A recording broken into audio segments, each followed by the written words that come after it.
President Anthony Blinken, Secretary of State Anthony Blinken met with U.S. allies to reassure them that Joe Biden is fit for the job. If you want to convince your allies or just the general public at large that the president is fit to serve, maybe you should have the president do that. The fact that Anthony Blinken has to do this says everything.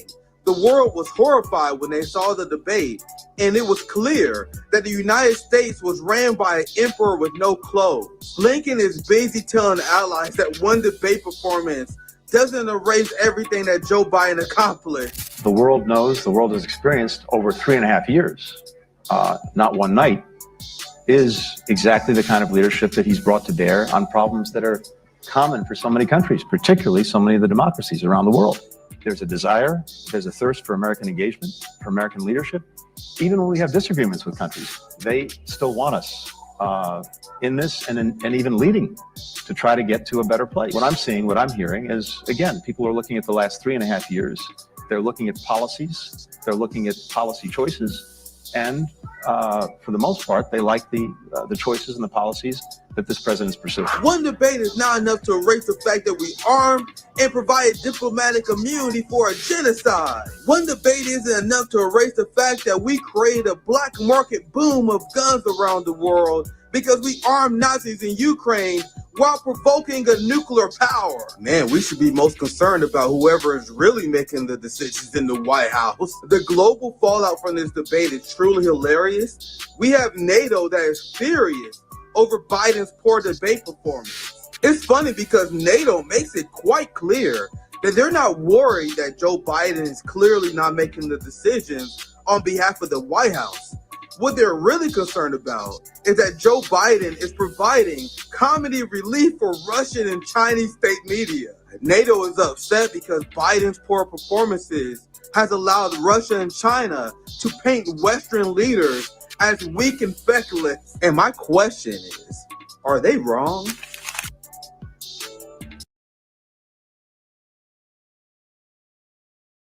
This is CNN Breaking News. Breaking news, CNN has learned President Biden has privately acknowledged a series of critical tests are ahead in the next stretch of days. Those tests essential to determining whether he can stay in the race for the White House. CNN White House correspondent MJ Lee joining us now. MJ, what more are you learning?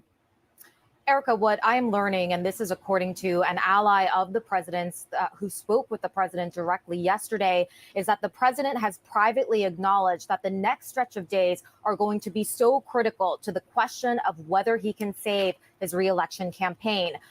The president, made clear to this ally in this conversation yesterday that he understands what circumstances would prompt him to basically accept it's just not working.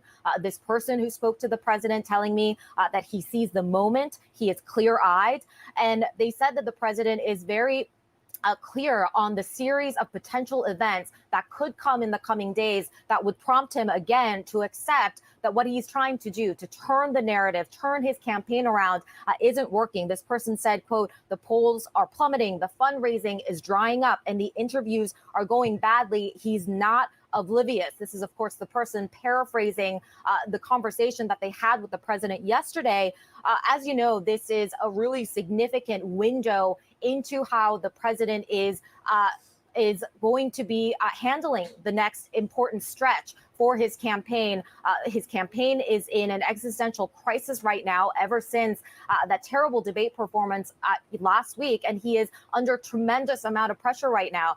From Democratic Party leaders, from donors, voters who have said last week really demonstrated that he is not up for running for re-election or even finishing out the term. My friends, my family, we are back once again, and I am still swimming in the ocean. I'm still swimming in the ocean of liberal tears. We have seen the corporate media form Voltron in order to get rid of Joe Biden. This final season of America is wild. I see you, Zoya's love, Zoya's life.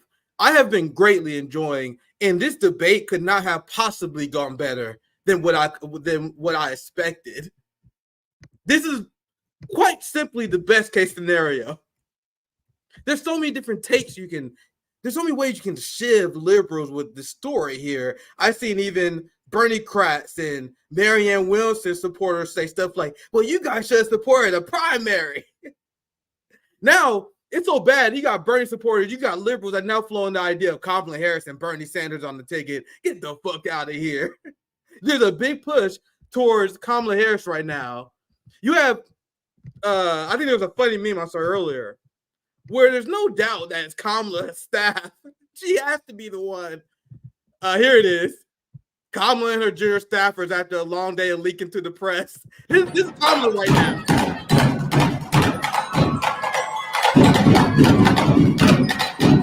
This Kamala.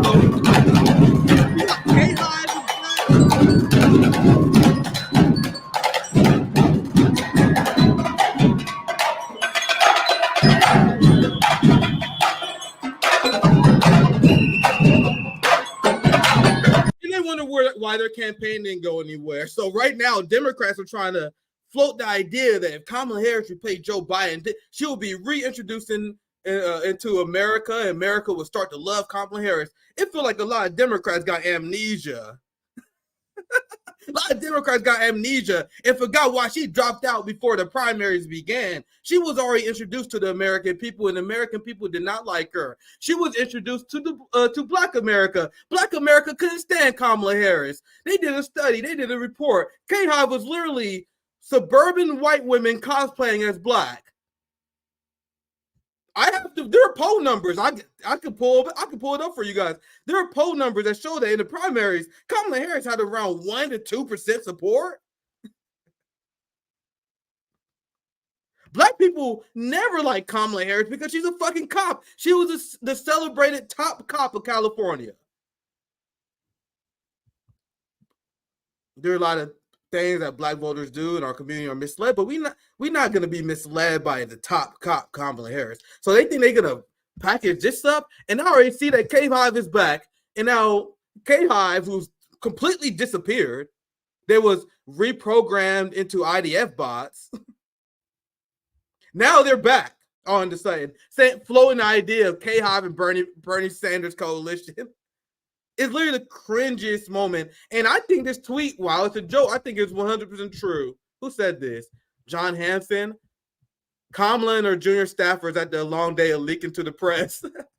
And this was Kamala Harris' election strategy, was to release these cringe videos of her dancing on camera and hopefully she get the youth vote on her side.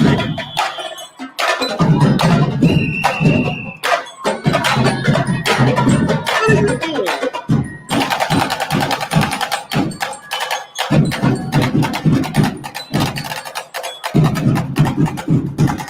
What are you doing, Kamala?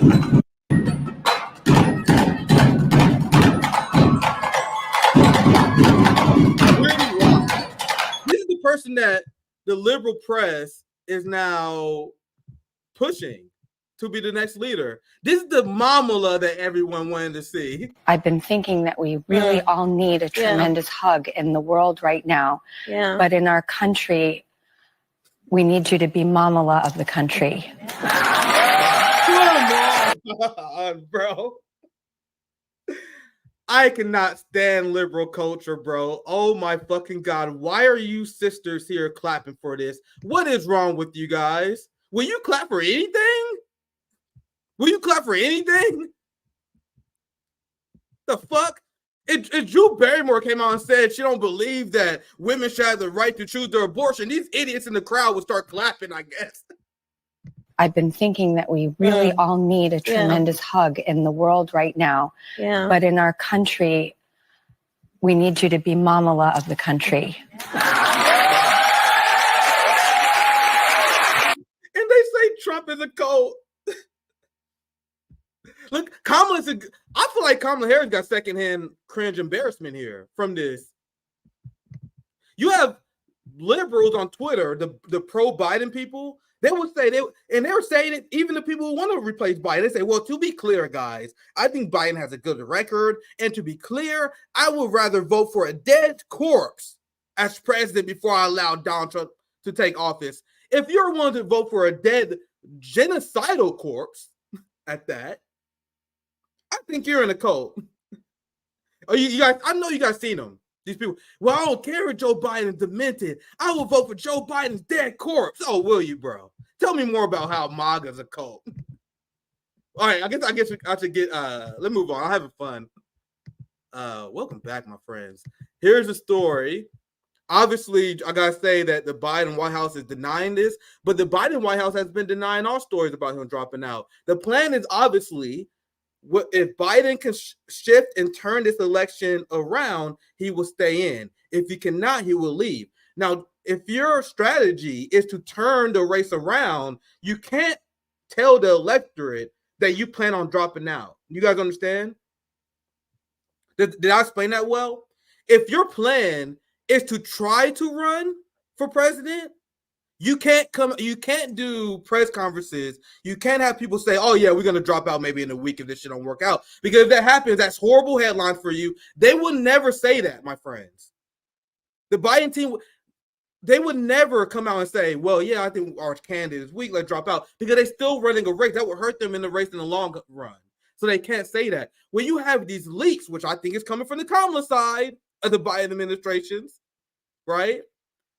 These leaks shows that this is the intention. They want to let the ruling class know, like, bro, this is it. This is what we're going to do. We're going to turn this around. And if we can't, we're going to try to do everything we can to defeat Donald Trump. And 72% of American people think Biden should drop out and not fit for serve office. Majority of Democrats believe that Biden should drop out. So when those polls drop, we already seen the dissent in the media after the debate. But when the polls dropped, fam, every liberal propagandist got the script. They formed Voltron, and the message from the deep state was clear. We need to get rid of this motherfucker, because if we don't, Donald Trump is going to be elected president. We've all enabled this situation. Dems turn on Biden's inner sanctum post-debate. Of course they enabled this. And the biggest losers out of this entire situation, people will say Biden is, I guess you can make the argument. So I guess the Nick at night for some people. Nick at night, Nick at noon, Nick in the afternoon, Nick at any time. What's popping?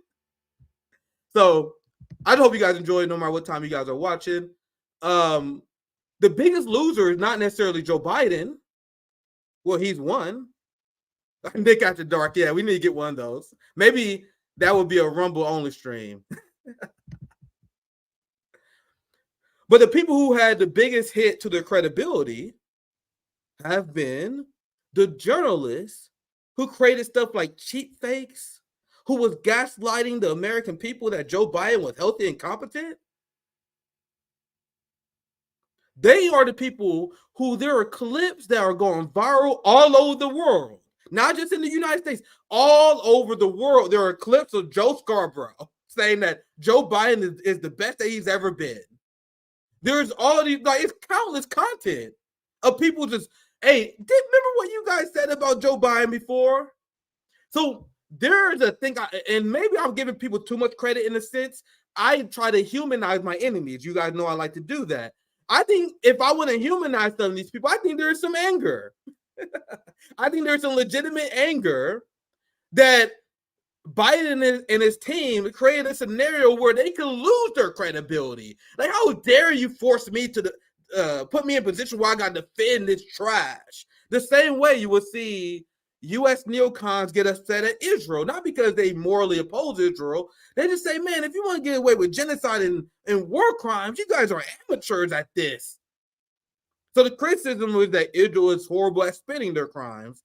And that's essentially what the journalists are complaining about, that Biden put them in a situation where they can't spin this bullshit. And they was deeply harmed, and their credibility was harmed and as a result. Now here's Glenn Greenwald, who, just like me, had been having a great time ever since this debate.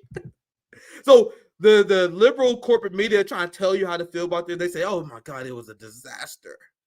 Oh my God, it was so sad. Another word they use, it's heartbreaking. It was heartbreaking to see Joe like this. Guys, it's not accident that they're saying that. They are trying to program the American people on how to think. Do you understand? whenever these people come on and say, oh my God, it was so sad to see Biden like that, they want the American people to say that. Whenever you got these celebrity shit lips saying we want a mamala, that is what they want you to think. So no, the debate wasn't sad. That shit was hilarious. I, in fact, am still greatly enjoying everything that happened. And it was so glorious to see Joe Biden get humiliated. Joe Biden said he was humiliated. The story said Joe Biden felt humiliated after that debate. I want to see this motherfucker humiliated, having dementia-riddled episodes in front of the International Court of Justice. That's what I want to see. This is the best scenario for Biden as far as I'm concerned. Let this motherfucker freeze up in a courtroom. So here's Glenn. I'm glad that he pointed this out, where he found this article for CNN where they admit something that, as Glenn says, is extremely embarrassing. Many in the media failed to report more on Biden's cognitive issues because they feared the blowback for the Washington and Democrats. So what will happen is, and this is what the article explained, the House press shop is extremely aggressive against any reporter, especially liberal reporters, that will report on Biden's cognitive decline. They will send out tweets. They will get thousands of bot-riddled likes, sometimes 10,000, considering depending on who goes after them. So they will get sworn by these big liberal blue checks. Now remember, they're not like us. They're not like us. They're not revolutionaries. They want to fit in with the liberal wine mom club. So when they see these big liberal accounts start attacking them for enabling Trump, for doing horrible reporting, how dare you help the Republicans by spreading lies about our president, there's a legitimate social pressure that these fake journalists have where they refuse to report on the story. The empire is collapsing in real time, as one of the RBN members, Raziel the Great, says. We have Zoya's Love. Make sure you guys subscribe and like if you're enjoying this very fun stream. We have an amazing guest, anti-imperialist guest that will be joining me at the top of the hour. We're going to focus on foreign policy here very soon. You guys know that's my focus around 90% of the time. This is the 10% of the time where we're just having fun. If I want to be clear, this is pure satisfaction to see the liberal gaslighting lie that the media and the Democratic Party created, that RBN and our allies and many people have been calling out in the independent media sphere. And now to watch the house of cards crumble like this, and also as someone who's a nerd of propaganda, I told you guys, I watch like Morning Joe or corporate media, and to me, I watch it the same way someone watches a nature documentary. Like, man, you see a lion hunts in the prey. You see how different animals raise their young. It's fascinating because you're learning new stuff. That's me when I watch corporate media propaganda. I'm like, oh my God, look at these propaganda techniques they're using. Oh my God, I can't believe they think that's going to work. Oh my God, you can hear what this motherfucker said. They actually try to trick the American people. Oh my God, they pushing January 6th. Oh my God, half of Americans think China is their enemy. Oh my God, that's how I watch it, guys.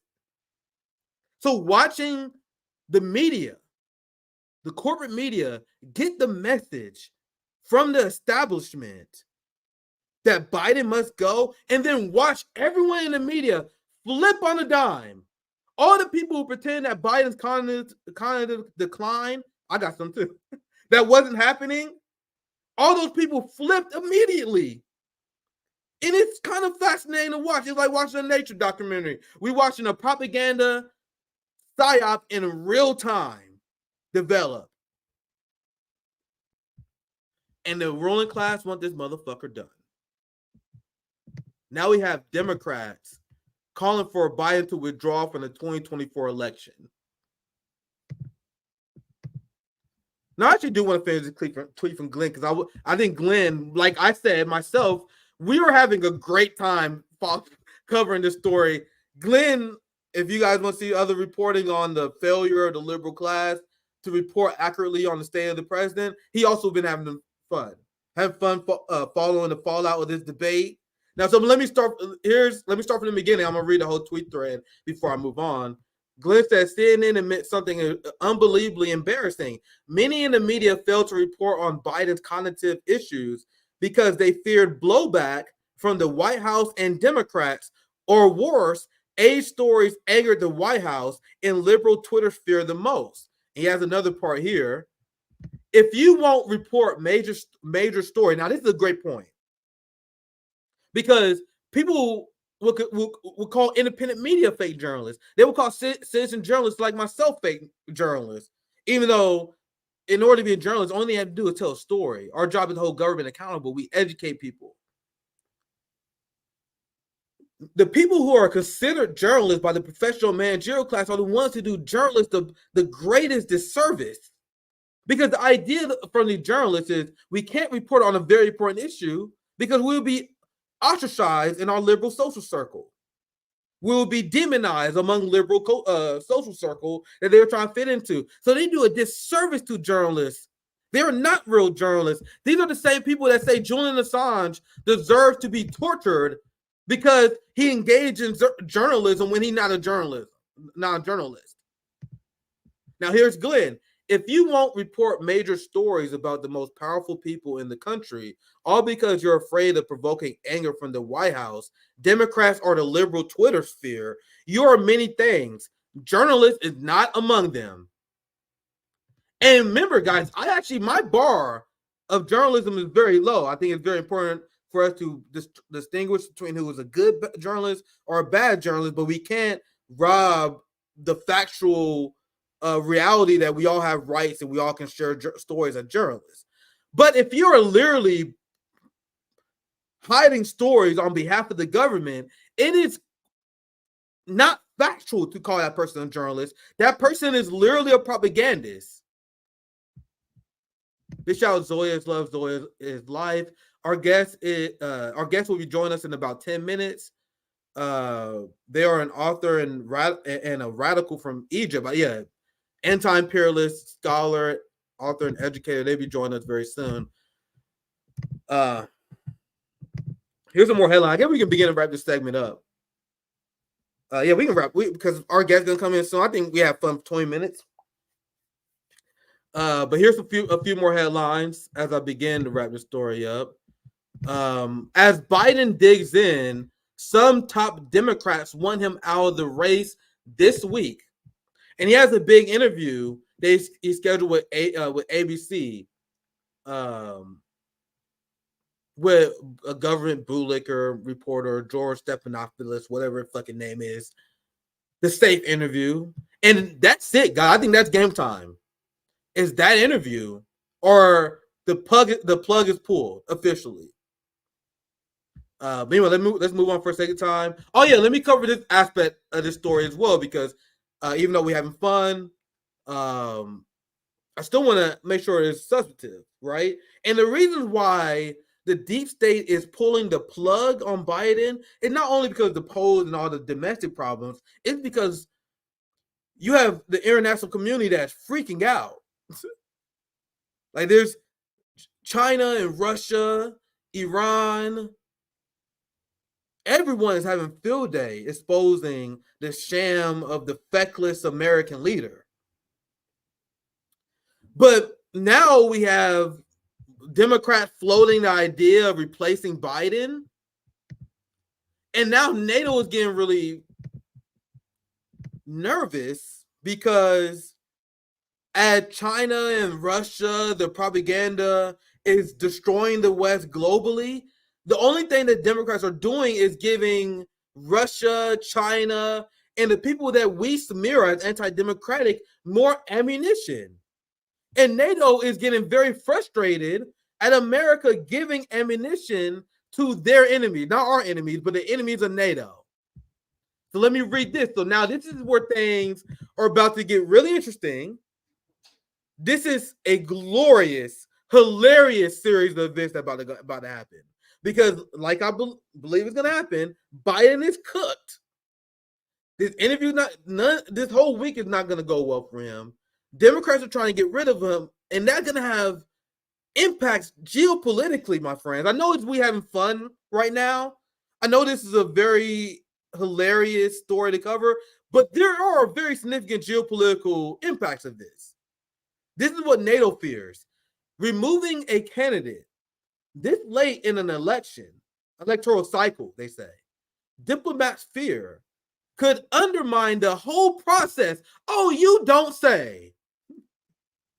Overriding, essentially canceling of the primaries, and then overriding the primaries because you guys failed to do a legitimate process with a stronger candidate comes out ahead. Of course, that's anti-democratic. And this is coming from the party that's saying they're here to save democracy. This comes from the party that said they are fighting in Ukraine because they're trying to save democracy in Ukraine. These are the people that say that the United States, Israel, and Ukraine, they are the axes that represent democracy when we know they're truly the axis of evil.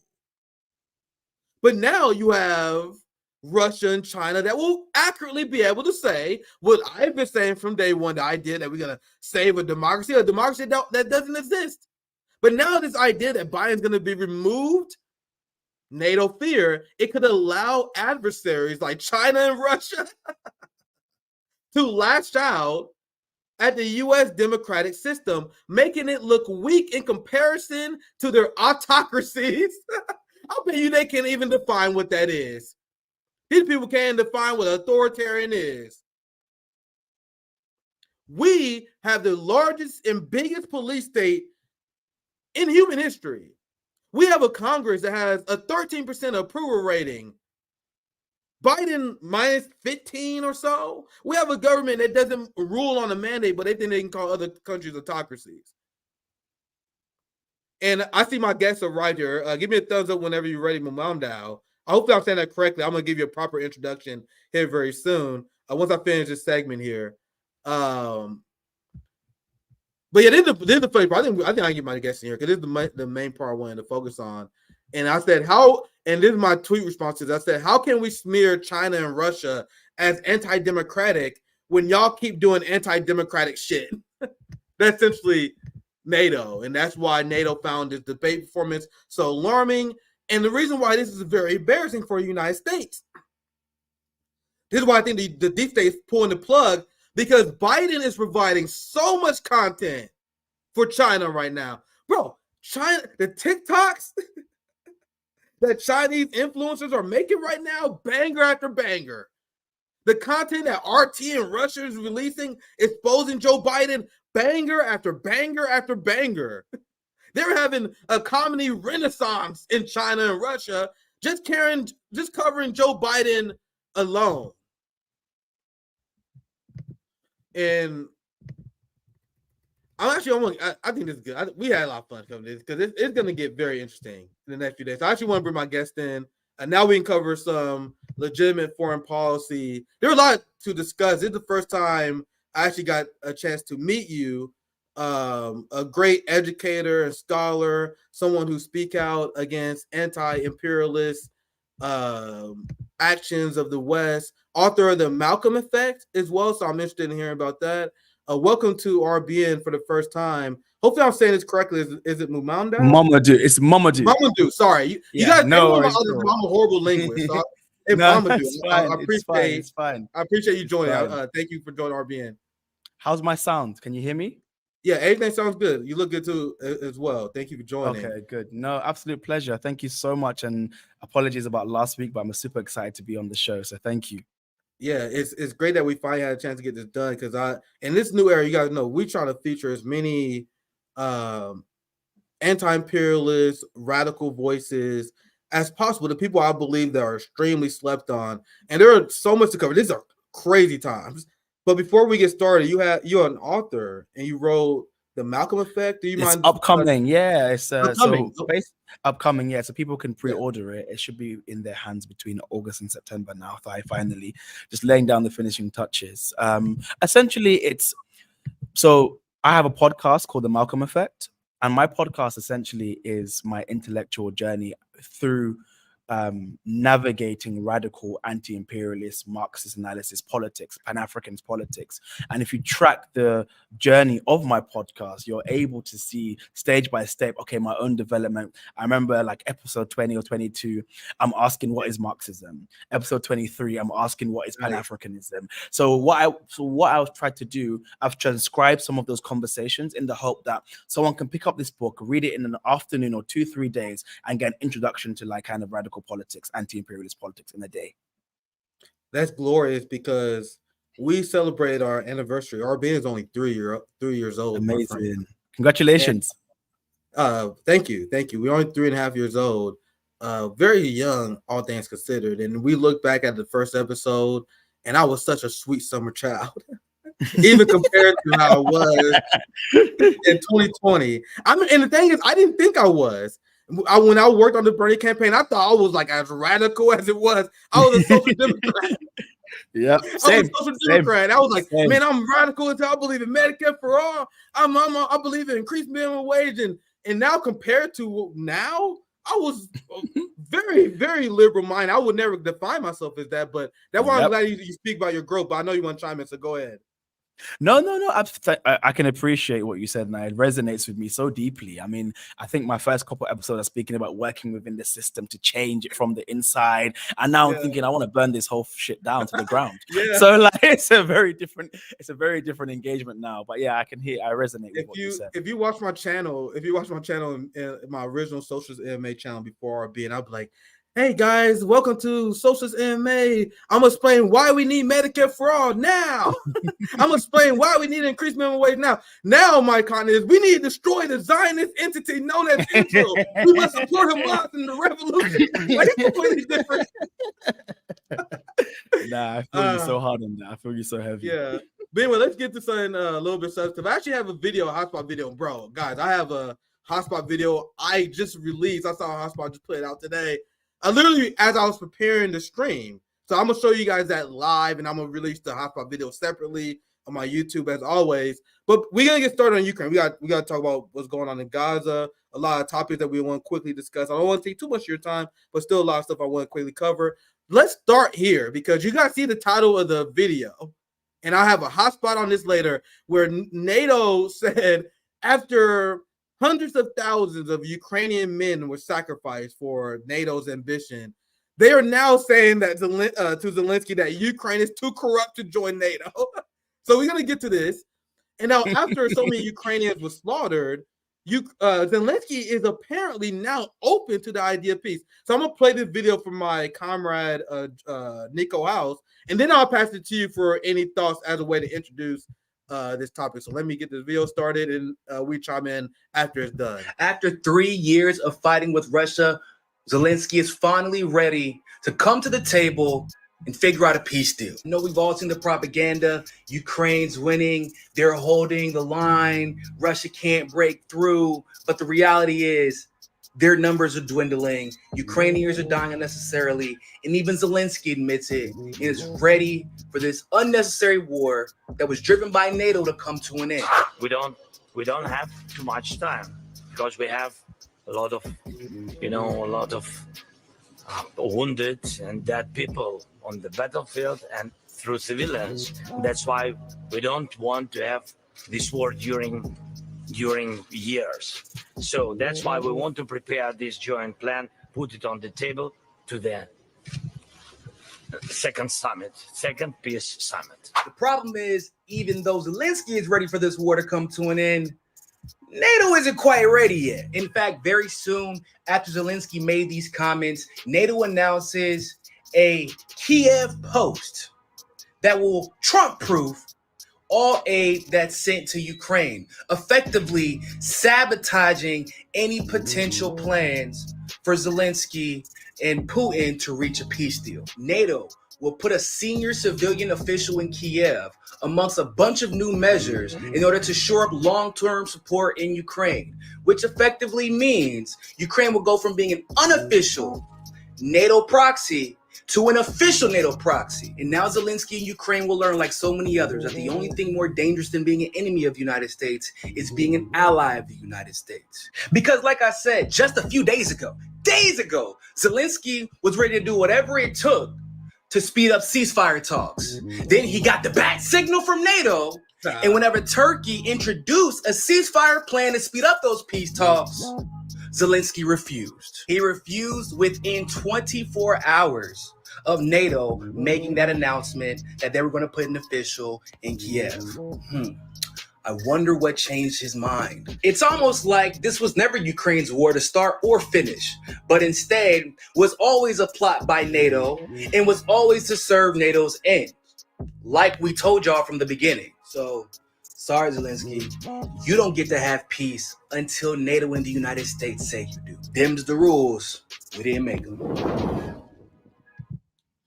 My boy Nico House releasing banger after banger. Big shout out to my homies at Hotspot. Any thoughts, any reactions, and you can give me general thoughts about what you see going on in Ukraine as well. I'm very interested in hearing your thoughts. Yeah, I mean, fundamentally, this was how it was always going to end, right? I remember months after the Russian military operation into Ukraine, Putin was ready to talk. Putin was ready to talk months in, and then you have Boris Johnson, the former prime minister of the UK, roll into Ukraine and convince Zelensky out of it.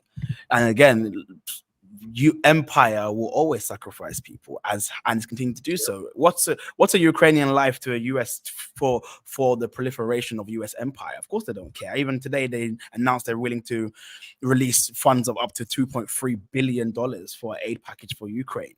And again, this goes into the wider geopolitical plan of the US, right? Grind Russia out, hopefully, and then get them out the way in preparation for the big war against China, which is not going to happen. It has not going to happen. It's not worked. Russia has gone from strength to strength. The sanctions have been ineffective on Russia. They've been able to further develop an endogenous weapons manufacturing company. So I think all wars have to end someday, and they either end by way of negotiation or way of outright defeat, right? And it's not going to be defeat, so it has to be negotiation. Zelensky got played, and I think he's realizing what it means to be a puppet for the US, and they don't really. And I think what Nick said in the video is on right. It's very dangerous to be an enemy to the US, but it's much more dangerous to be is ally. So yeah. Very, very well said. There are a lot of theories about why the United States is making the moves they are making. A lot of people confused with why they are provoking war with nuclear powers, why they feel they got to engage China. You guys got to remember what our dear, the recently freed Julian Assange said. The goal of the West is not successful war, it's never ending profitable war. So when people look at Ukraine, there are a lot of people like, what the fuck? What are they doing? They're not going to win. The only thing they're doing is pushing Russia closer to China. Russia's the fourth largest economy now. You have de-dollarization that's happening as a result of Russian sanctions. How is this possibly a win?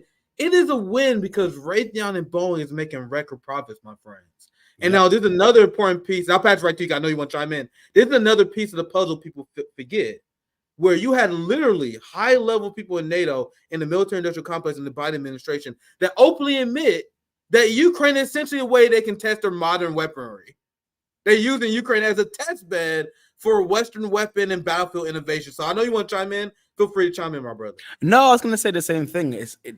Ukraine was never going to win this war. Like from the beginning, everyone who knew Ukraine was never going to win this war, and the security guarantees in which Putin set aside in the initial kind of negotiation stage are very reasonable. Ukraine will never join NATO, and there has to be security guarantees of not allowing Moscow to be a target of Ukraine weaponry, which are very reasonable. The US would never allow any weaponry on the Mexico border or anywhere. I mean, what is the Cuban Missile Crisis? So it's very reasonable what Putin wanted. And yes, it's an act of aggression, but at the same time, it was a very reasonable, in my understanding, terms of agreement.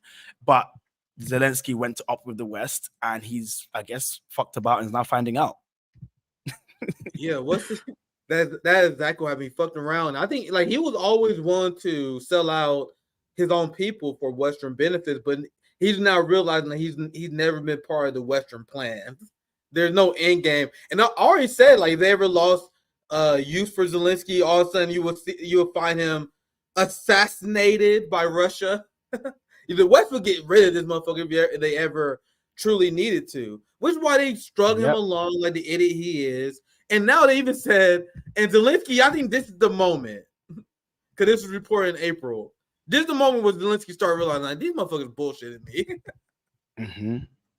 So, but you got to give it though. And I know you want to talk about Gaza a bit later, but I don't know. We're talking. It's good. It's good. We go ahead. Somewhat of divine providence, because Ukraine happening so close to October the 7th just continued to it exposed the liberal idea. It exposed liberalism for its white supremacist underpinnings, right? Because why is it that the immigrants come take our jobs, the migrants come take our jobs, but we can let in hundreds and thousands of Ukrainians to all these places in our countries, right?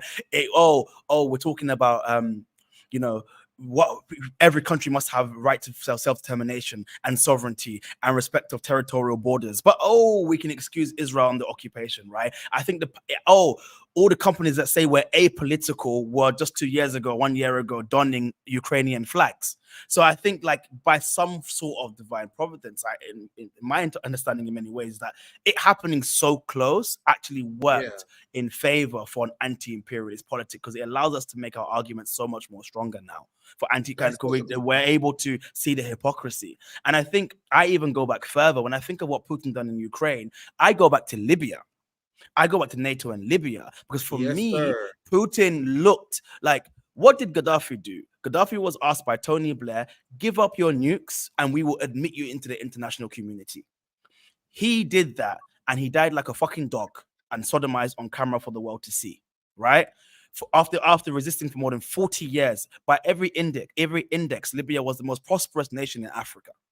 That's not me talking. That's by every index, every metric you can use. So what I think Putin learned from Libya is you can never trust the West, you can never trust NATO, and you have to do everything in your power to resist these forms of imperial aggression. So I feel like for me, when I see the trajectory, I see this is a long struggle of anti-imperial politics in which the contradictions are beginning to be heightened, from Libya to Syria to Ukraine and now Palestine.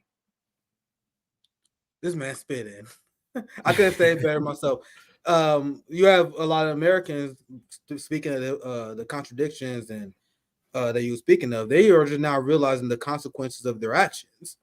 For example, they launched a sanctions regime, the life that humanity never seen before. There's a study that showed that the United States is currently sanctioning 1/3 of the world's population. And then after sanctioning and destabilizing many countries in the global south, they then complain about immigration. Exactly. I don't want to, after all the sanctions regime, you guys should be worried about paying reparations to these countries and rebuilding them. I'm not going to join the fear mongering over the immigration crisis that you guys caused, just for example. Exactly. And now regarding Africa, there's something that my boy Q, because there's a lot of thought-provoking things you said there. My boy Q Anthony Ali, he mentioned on a tweet I saw today, you guys notice how there's no African countries where Russia is their official language, right? Yep. Why do you guys think that is? Because Russia never colonized Africa.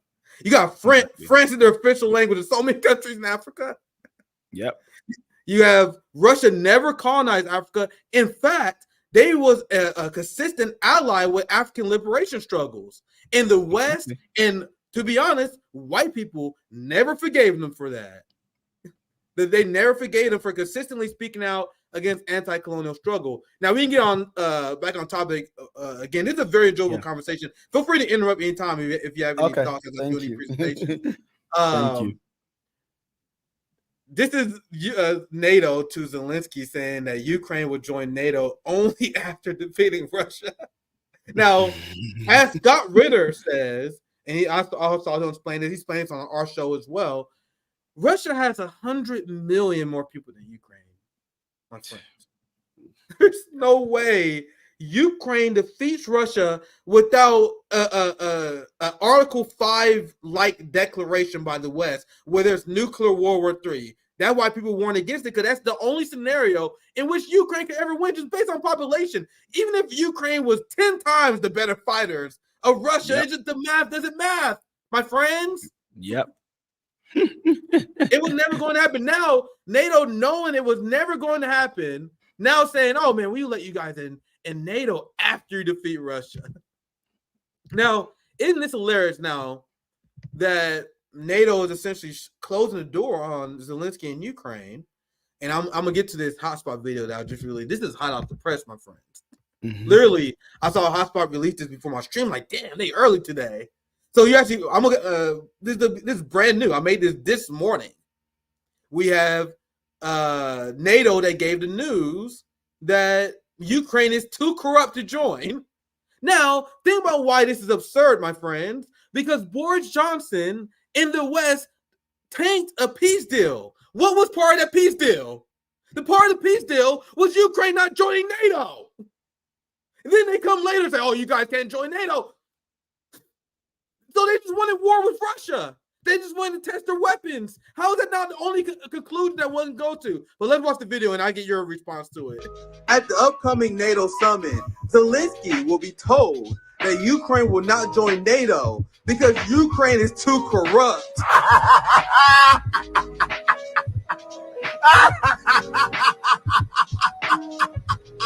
This is exactly what truth tellers was warning people about. The same thing that got us called Putin sympathizers. Why would you send hundreds of billions of dollars to one of the most corrupt countries in the world? Ukraine's corruption was something that the Western media used to report on in great detail before Russia's military operation. Ukraine is a country that banned oppositional political parties, banned oppositional media, and they banned workers' right to collective bargaining. And this is just scratching the surface. NATO is so dirty because they haven't just discovered Ukrainian corruption. They knew how corrupt Ukraine was. They just had no intention of ever allowing Ukraine to join NATO. What NATO did was hang over the promise of NATO membership over Ukraine's head in order to draw Russia into a war. So after sacrificing an entire generation of Ukrainian men, the response to NATO is thanks, bro, but you're still not one of us. We appreciate your sacrifice, though. What's even more messed up is that President Biden and NATO was very clear that their primary objective was not to protect Ukrainians, but to weaken Russia and boost the military-industrial complex. NATO in the West is also using Ukraine as a testing ground to see how well their weapons work. So the West killed peace deals and allowed hundreds of thousands of Ukrainians to die for essentially a military-industrial complex pet project. So quick question for all the liberals with Ukrainian flags in their profile pictures. Why aren't they upset with how the West used Ukrainians? My man Greg, that's a great video. So hard. That's a great video. Shout out to my man Greg, my editor. He be going so hard. But you guys heard me rant. I'll release this officially as his own video on YouTube here very soon. But I'll pass to you for any general thoughts. No, that was a great video. I really appreciate that, and shout out to your editor because they're putting in work. Greg been going so hard in the paint recently, man. I think what you said at the end though was interesting. Why aren't liberals more upset? And I think once again, when we see the disparity in reaction between Palestine and Ukraine, you really see what the liberal project is about. The liberal project is upholding a certain notion of what it means to be human. The liberal project is upholding this kind of the global division of humanity in many ways. So yeah, I think what I've continued to see with the kind of responses from people who are so pro-Ukrainian, but then with Palestine is complicated, right? Because again, what you're seeing is the play out of liberal media on our screen. So you're seeing very easily, it's very easy to demonize Putin, right? It's very easy to demonize Palestinian liberation struggles as well. But at the same time, that same lens is never equally applied or people don't even stop to think. But I also wonder, I was thinking about this recently, what is it about like liberals that like suffer from collective amnesia? It's like, no, but constantly, I get confused because constantly we know Vietnam, we know Hiroshima and Nagasaki, we know Afghanistan, we know the arming of Saddam Hussein to kill Iranians, we know the overthrowing of Mossadegh in Iran, we know the overthrowing of Allende in Chile. Like we learned this. These are not like secrets. They're not secrets for us. But no, next time it will be better. Next time, and it's funny because the liberals will point at us and say communism never works. Well, this is what liberalism is doing, right? It depends on your definition of words, because the Bernie Sanders NATO left, they would be upset if you call them liberals, but they are. When I called Nina Turner a liberal, they'd be like, "Oh my God, you're attacking Nina Turner." I said, "I am telling you guys the goddamn truth. Only a liberal believes in the current project of the military-industrial complex, and they believe the United States military is currently serving for good." Yeah. So Nina Turner will tell you how bad the Iraq and Afghanistan war was, but when NATO's calling, when NATO needs her to support the Ukraine war, guess what she did? She supported the Ukraine war. That's what Cory Bush did. So you have these liberals that they legitimately believe in the goodwill of the United States empire. So what we did, I'm assuming you did as well, when we heard that NATO and the United States was going to Ukraine because they wanted to protect Ukrainians, we was like, shut the fuck up. You know what Bernie Sanders and Nina did? They was like, yeah, we got to defend the Ukrainians from Putin. That's why they're in there. You guys see why liberalism leads people to inherently support the structures that support capitalism themselves, which is the military-industrial complex, right? Now, one last thought on the last story on Ukraine, and then we cover Gaza as we I think we got Gaza and then we got Haiti. I definitely want to get a chance to cover. That'll probably be our last two segments. Yeah, but Scott Ritter, my connection's a bit choppy. I'm gonna just come back and join the live in 1 second. Is that yeah, okay? absolutely. Yeah, absolutely. 1 sec. Scott Ritter wrote in great detail how the West actually despised Ukrainians the same way they despise Russians, the same way that a lot of these neo-Nazi Ukrainians despise Russians, because a lot of these neo-Nazi Ukrainians have European ancestry, and they view the ethnic Russians in Ukraine as the white people who was conquered by the Mongols, who women was raped by the Mongols. They view them as European, Asian, half-breed scum. Not my words. This is how a European neocon views on Ukrainians are. They generally don't like them. They generally don't respect them. This is what has been widely written about. That's why many people who support the NATO project is openly okay with Ukrainians dying. You famously had Hillary that said, "Oh, the Ukrainians are dying for us." They see a generation of Ukrainian people get wiped out. They don't flinch because they view the Ukrainians as subhuman, which is the greatest irony of them all, because the neo-Nazi in Ukraine feel the same way about the Russians. They feel like they're better than Russia. As a European, look at them and say, no matter what you do, you will never be one of us, which is why Ukraine is treated the way they are. I want to give you any last thoughts on Ukraine before we pivot to the. I want to make sure we cover Haiti and Gaza. We wrap up then. Any last thoughts? No, I think that's good. Thank you. So I want to pass it for your germs up before I get into the deets of this, because I've been covering some stuff that is very depressing, as everyone has regarding Gaza. But once the full details, and what we already see with the pictures and videos is already bad. It's already bad. But yeah, my internet is really choppy. Let me try and come back 1 second. Sorry. Yeah, let's try again. Let's try again. We always can reschedule him another time, because this is, as a lot of people see, I see a lot of people in the chat saying this is a great guest. I am enjoying this conversation as well. Bro, look at the guest list that we have. We just had Arnaud Bertrand on, the French journalist who is spitting fire. Man, bro, the amount of people that we had on. Let me pull this up, because we also have Eva Bartlett that's scheduled to come on very soon. S.L. Cathan was just on spitting fire, bro. The Guerrilla History podcast we just had on. Almost every show we have it on a banger guest. And I was just saying, if your connection is still kind of choppy, I definitely want to have you back on again. So we definitely make sure we do it again, even if something happens, because it's a very enjoyable conversation. We almost done anyway, so hopefully you can stick it through the last segment or two. I want to get your general thoughts about the genocide in Gaza, but before I pass it to you, I've been explaining how the war crimes that we see in Gaza, what Israel has done, once the full story is released, it's going to absolutely rock humanity to its core. You know, the same way people learn about the Holocaust later, we know what Israel is doing now, but once it's released about what's really going on in those death camps, it's actually inaccurate to call it a concentration camp. Gaza was an open-air concentration camp. What we are seeing in Gaza right now are straight-up death camps. Absolutely.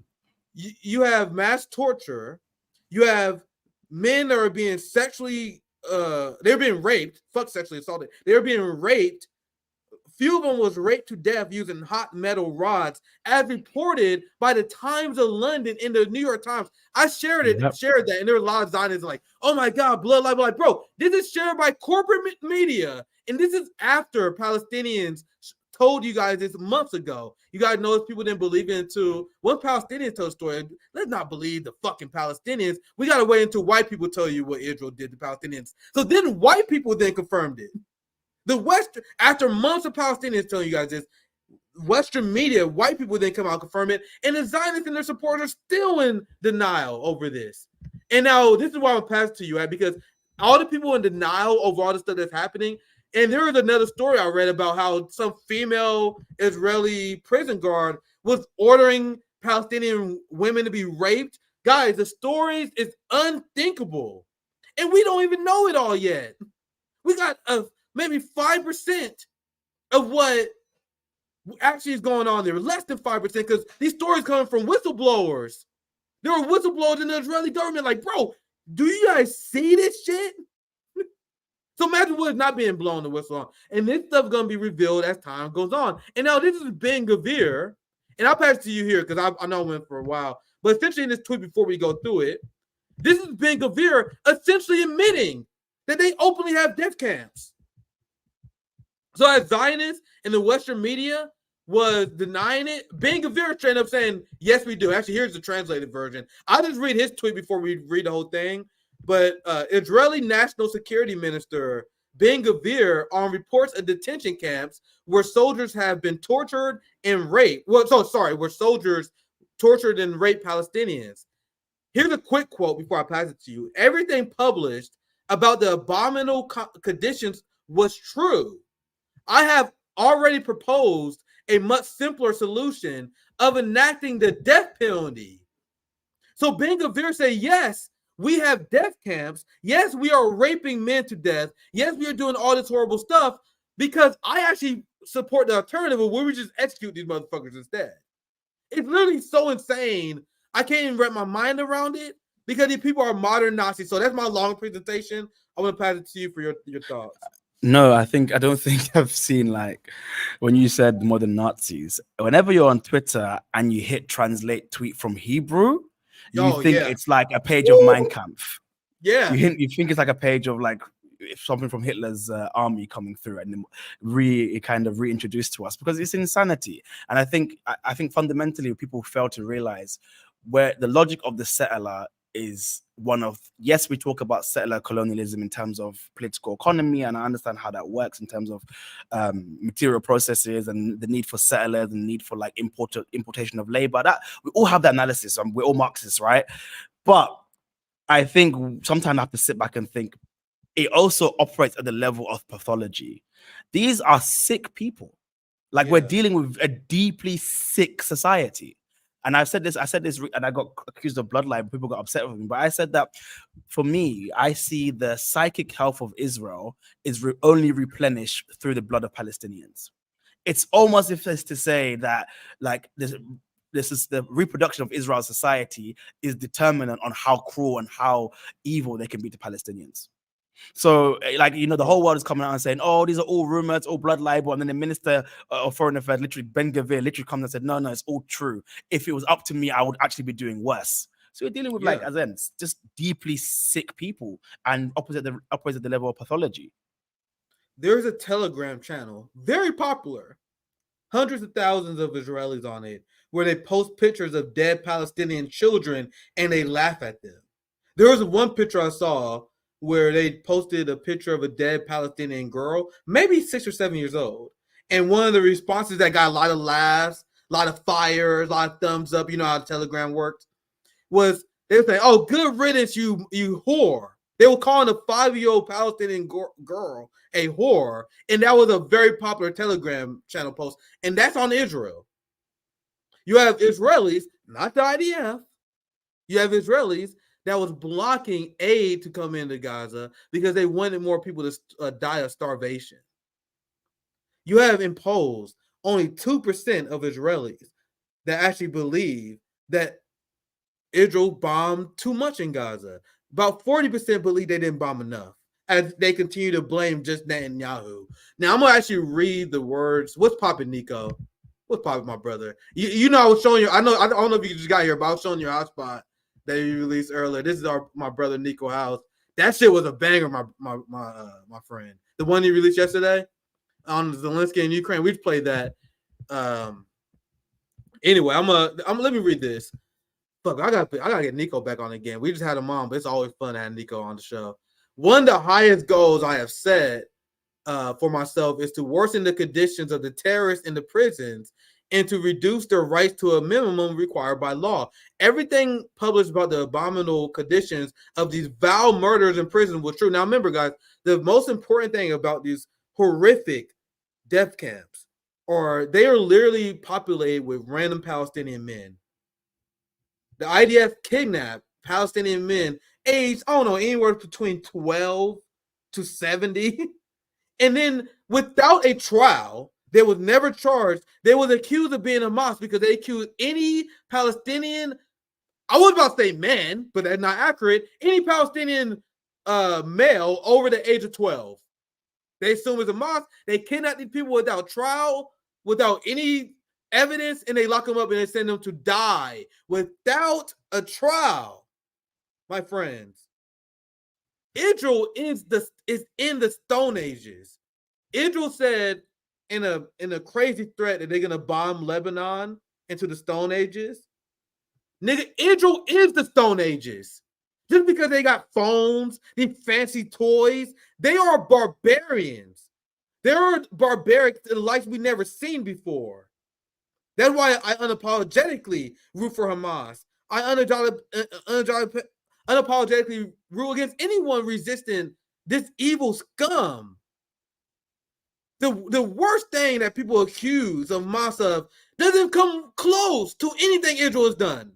Now, to be clear, for people who don't know, I don't believe any of the lies told about Hamas. But let's take the worst lie they tell about Hamas, right? You guys realize that the worst lie about Hamas doesn't even include the fact that Hamas murders the entire family of Israelis.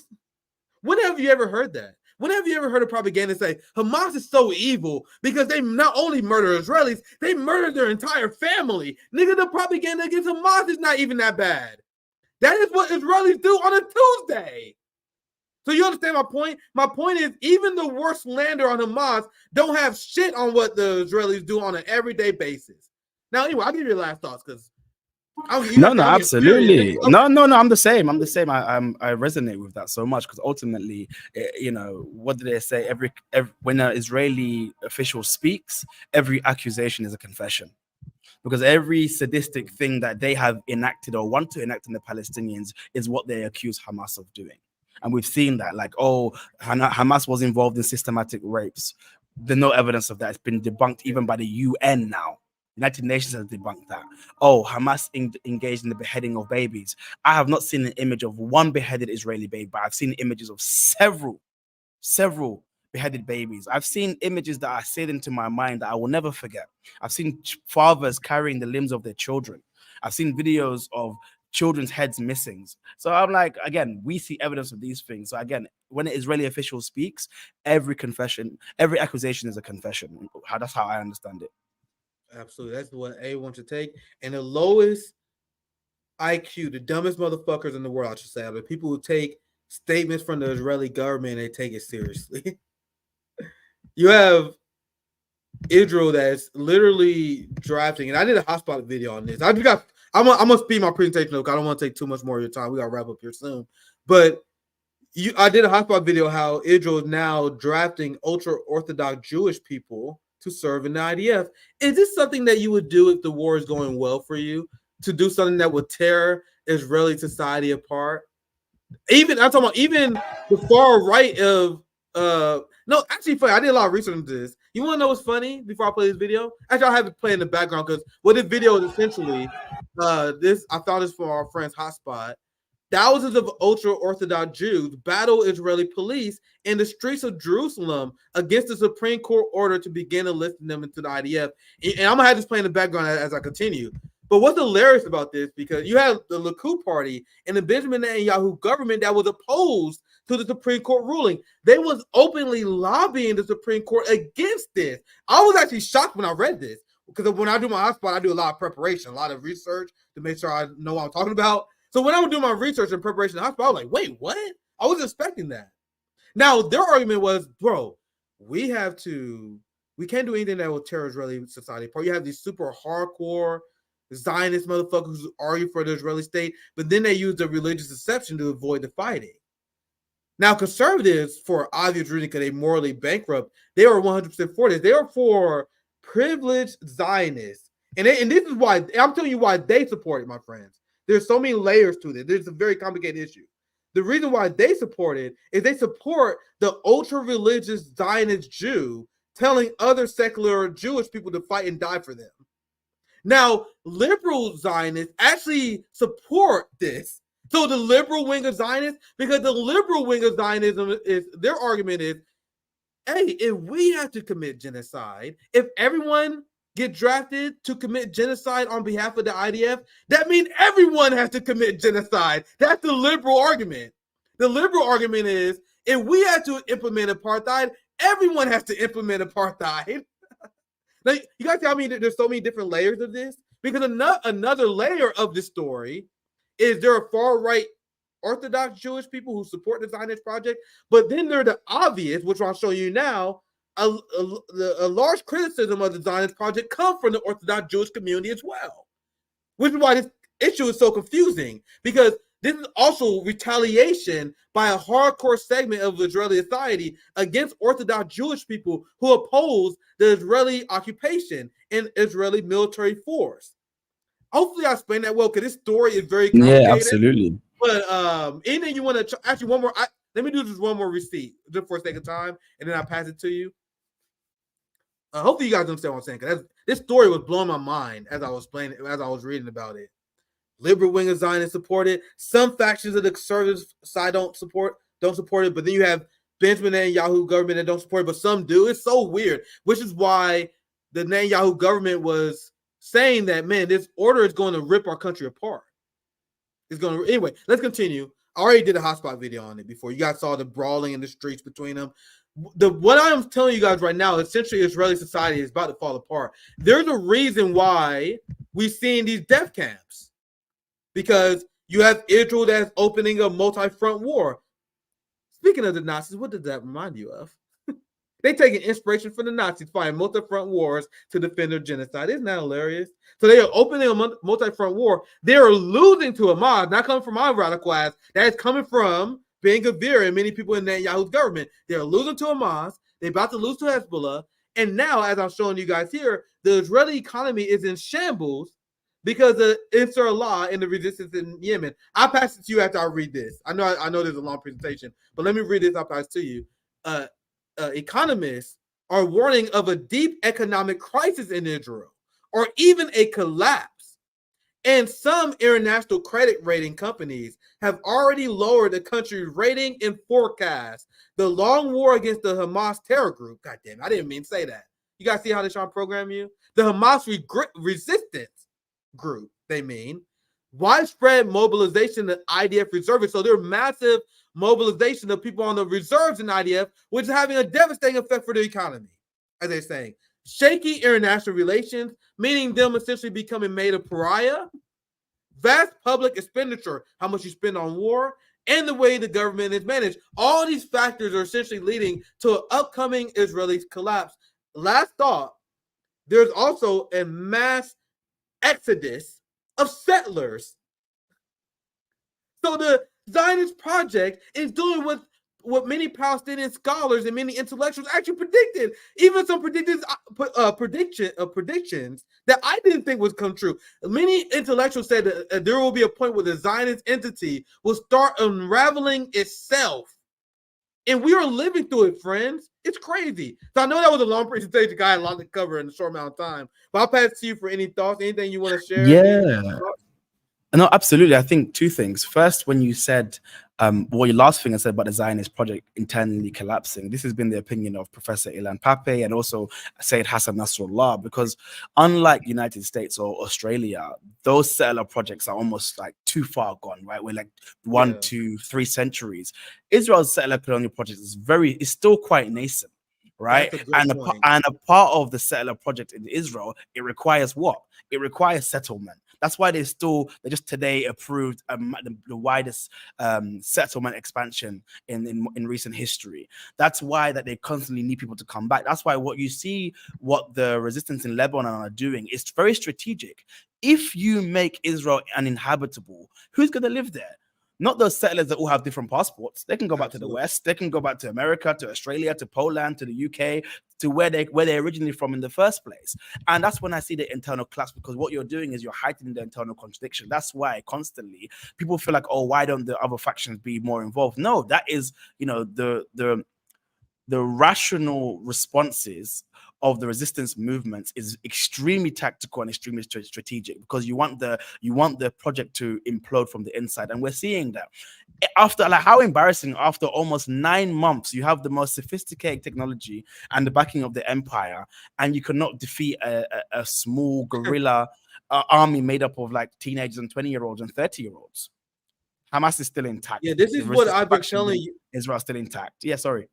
No, you good. This is exactly what I was telling you guys, that the IDF is a paper tiger. That's why they specialize in murdering women and children. That's what they specialize in. Specializing in murdering women, children, journalists, and aid workers do not mean you're good at war. Name me a war that the West has won in the last few decades.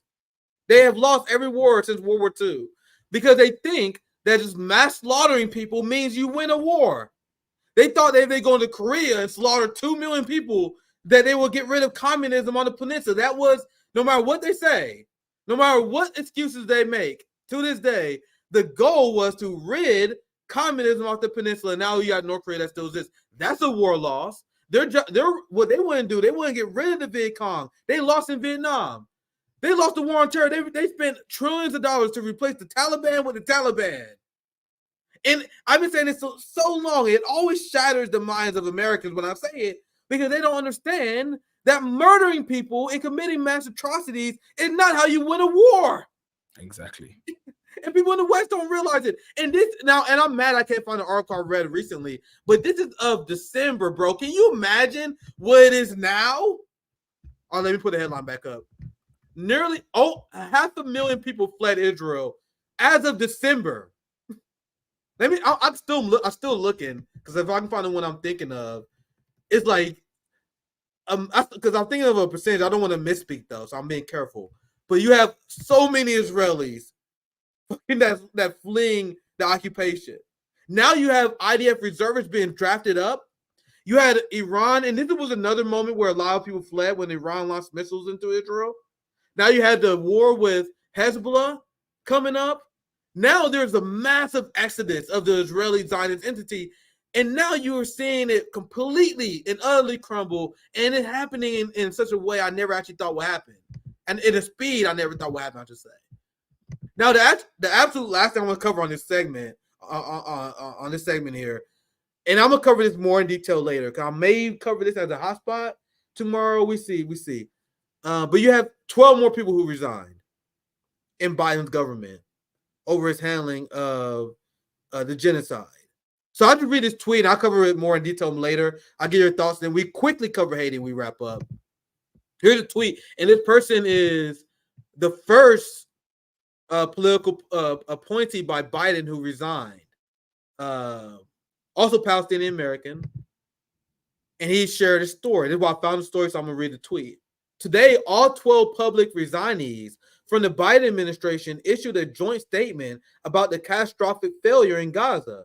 And this is the quote that he shared. Whether in civil service, foreign service, armed service, or as political appointees, each of us has sworn an oath to protect and defend the Constitution of the United States. And as our nation celebrates its Independence Day, each of us are reminded that we resign from government not to terminate that oath, but to continue to abide by it. Not to end our commitment to service, but to extend it. Do you guys know what that means? By this statement, they are directly saying that Joe Biden is direct violation of our laws and the Constitution. It's also very devastating that they did this before Independence Day, right? Well, the American Independence Day. I don't acknowledge it. But also, one more thing I would say, I passed to our guest. What do you guys remember? This is the most underreported story in media. Do you guys remember what Lily Greenberg Call said? The Jewish liberal who was a diehard Democrat Biden supporter who left his administration. She explained, and the person whose name escapes me, but there was a USAID worker who resigned as well. They said that there's a culture of racism in the Biden administration against Palestinians, and there was an employee that was putting together a report of human rights violation that Israel committed, and they were fired by the Biden administration for doing so. So when Anthony Blinken and all these people say that there's no evidence of Israeli war crimes, the Biden staff like, hey, don't worry, boss, I got you. You keep saying that there's no evidence of Israeli war crimes, so hey, I actually put a report together, boss. That motherfucker got fired. That's one of the biggest scandals of modern times. That's worse. Between that and Biden cutting aid to UNRWA, that's easily worse than anything Donald Trump has ever done. For all the people with Trump derangement syndrome, we're looking at next level evil. So sorry for the rant. I had a lot to cover. I'll pass to you for any thoughts before we cover Haiti as our closing segment. No. I think you hit the nail on the head. I think you said what all needs to be said. I would just add, in thinking about the Biden administration, I read one of the resignees yesterday said that fundamentally this is actually Biden's war. I think people like to constantly say that somehow, the USA is subservient to Israel or Netanyahu who pulls the strings. I don't think that's accurate, actually. I think fundamentally this is Biden's war. Fundamentally, this is the US's interests. And fundamentally, this war is only allowed to, this genocide is only allowed to carry on because of US's backing. So I think fundamentally, if we're going to blame anybody, it has to be Biden right now. Do you guys think it's coincidence that Israel is finally going through the final solution now that they got the candidate that took the most AIPAC money out of all the politicians currently serving right now? Biden has the record. He got the most AIPAC money out of any politician currently in office right now. And do you guys think it's a coincidence that that person became president and then Israel commits the final solution as they got the most reliable asset in? Because Biden and Anthony Blinken legitimately believes in Zionism. And you guys know I like to humanize people, even my enemies. Think about it, guys. Not only do you got Blinken, the Zionist Jew, right? Let's humanize Genocide Joe. Think about it. This guy is a fucking moron, completely irremarkable, but his career was made by who? Zionists and the Israeli entity. So you become a senator and you're propped up as a senator for 40 years. And then you become president and you have no one to thank other than the credit card companies who are also Zionists. But overall, you had no one else to thank other than the Zionist entity itself. So let's look at the human side of Biden. Wouldn't you be thankful for that? Wouldn't you be thankful that the Zionists in Israel propped you up? So there's a part of Biden that probably returning the favor. Thank you, guys, for making me a senator for 40 years. Thank you for allowing me to live a comfortable life. Thank you for giving a comfortable life for my family, for me selling my people out. So there's a part of Biden, not only there's the corruption, but there's the hardcore Zionist part of him. There's a part of him who wants to thank the people who made his career. So that's me making possibly a mistake of humanizing these scumbags, because I like to do that to explain people's decisions. So it's more, well, there's the corruption, but there's also the human element of Biden. Like, I got you guys. You guys have me, I got you. No matter what. No matter if it takes my party, no matter if it costs me re-election, I got you because you had me. Does that make sense, guys? But anyway, let me read a few super chats. Feel free to chime in anytime. Thank you for $2. There's only a few today. Thank you for $2, Penny. Why does Tibet want freedom for China? Thank you for $2, Penny. If you want to take that on, I don't got time for that. Anything. Anyway, thank you for $4.99, Dominic. Keep putting out banger after banger. That's exactly what we're going to do. Banger after banger after banger. We also have Vicky, who gifted RBN memberships. I appreciate that.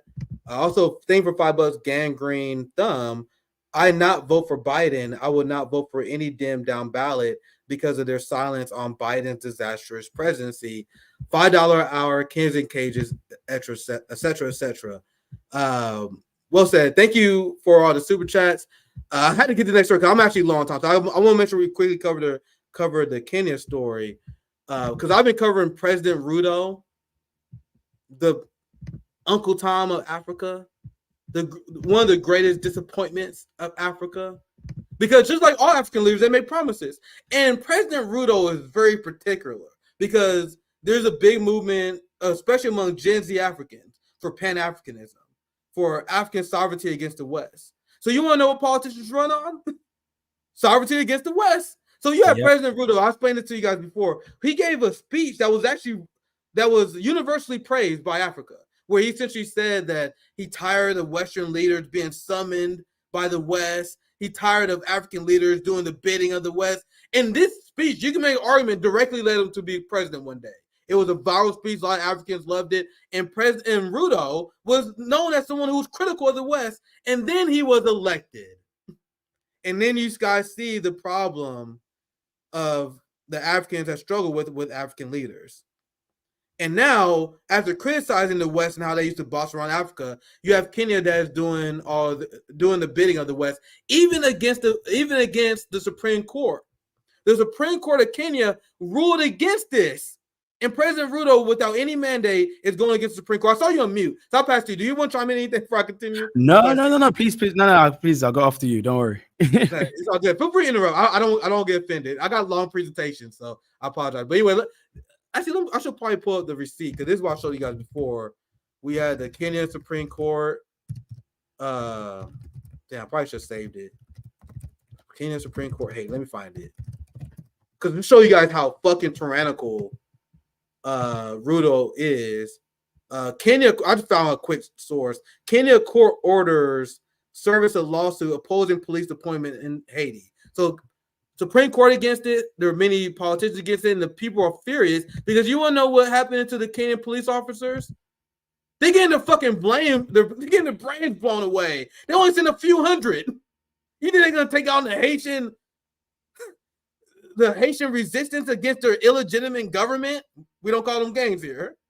It's a resistance against their illegitimate government, and you don't have to agree with everything part of the resistance. It's the fucking resistance, and they got the right to resist their government and oppose the tyranny that's been imposed on them, no matter what, no matter how you think about it. They're the resistance, period. The idea that a few Kenyan police officers is going to Haiti to do anything is absurd. But Ruto was more than happy to sell out his people, send his police officers to death, and form this coalition so Biden doesn't have it on his record, because if it wasn't for Kenyan police, it would be the United States Marines. So I'll stop there. I know you have some thoughts. I'll pass it to you. Anything you want to add to this whole story? Absolutely. I just think fundamentally this has always been the story of imperialism, right? And you draw a connection between Ruto and Zelensky. When the empire doesn't do its own bidding, it will find lackeys to do it for you. And unfortunately, as you said, people like Ruto deceptively running a campaign and a ticket for Pan-Africanism and Africa for Africans. And I remember myself, so many of these videos going viral. But again, he captured the mood and just to enrich himself. And now he's positioning himself as a darling of the West. So he has realized the optics maybe look bad from Western country intervening. But what we do know is that every time intervention has taken place in Haiti, we know the stories of systematic rapes, of killings, of people made into orphans, the looting and stealing. So even that, and that's talking about quote unquote UN peacekeeping missions. I have full faith that Haiti are able, with the legacy in which they have, and they showed the world from 1804 independence to now, they have it in that culture for resistance and for self-determination if they're only given the chance. They're not given the chance to. from the time of the Haitian Revolution till now, Haiti has not, because it upset the whole Western world order to show that Black people can actually do something in the West, and the reverberations it had around the world in kind of giving people motivations, particularly those enslaved, motivation to rise up against those masters. I think what we're seeing is that like Haiti constantly being punished. So I think I have faith that Haiti will be able to rise up and express self-determination if they're only allowed to, away from any form of intervention. Yeah, and people gotta remember that the Haitian people, this is what's most important to me, because as the anti-imperialist, I truly try my best not to judge cultures and push narratives that the CIA want to believe. But at the end of the day, no matter what's going on in Haiti, the Haitian people want to solve the problem themselves. That's the conversation ender. You will see people, even I have respect for in some degrees, like Lula.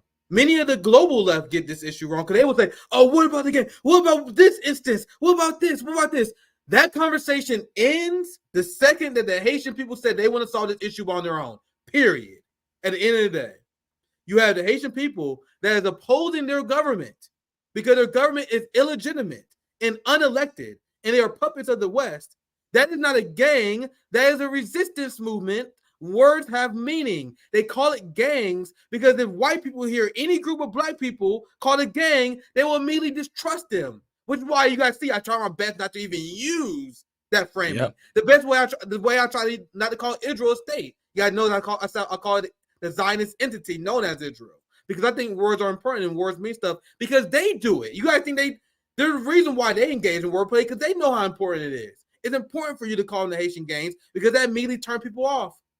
There's no difference between what the Haitian Revolution and their people are doing versus anyone else. But when Black people do it, they're called a gang. That is simply what the only difference is. Now, last thing, Rico, I'll give you your last thoughts here. You guys see, this is Rudo, the puppet, the little bitch that he is, selling out his people to get non-NATO ally status. And I shared this before, and this picture sums it all up, right? I was trying to find a video as you were speaking. Unfortunately, I wasn't able to find it. But there's the video of Rudo and Obama meeting, dapping each other up. If you see any African leaders meeting with post-President Obama, this guy has no power. This man is a civilian. If you see any African leader meeting with Barack Obama, just know that motherfucker is cooked. Anyway, I'll wrap up. I can pass it to you. Any last thoughts? Very broad. We 90 minutes. I think it was a good episode. I need to learn to show up sometimes. So any last thoughts you have? No. Thank you so much. I think I think what gives me hope though is that the contradictions are being sharpened around the world. Anti-imperialist forces are kind of joining together now. We're seeing new alliances being forged, and I think it's only like when you see this level of violence coming from the empire's backing it, it's not from a position of strength, in my understanding, but rather kind of waning empire. So I kind of feel like, yes, it's going to be unfortunately bloody and violent, but I think, a new world's actually being born.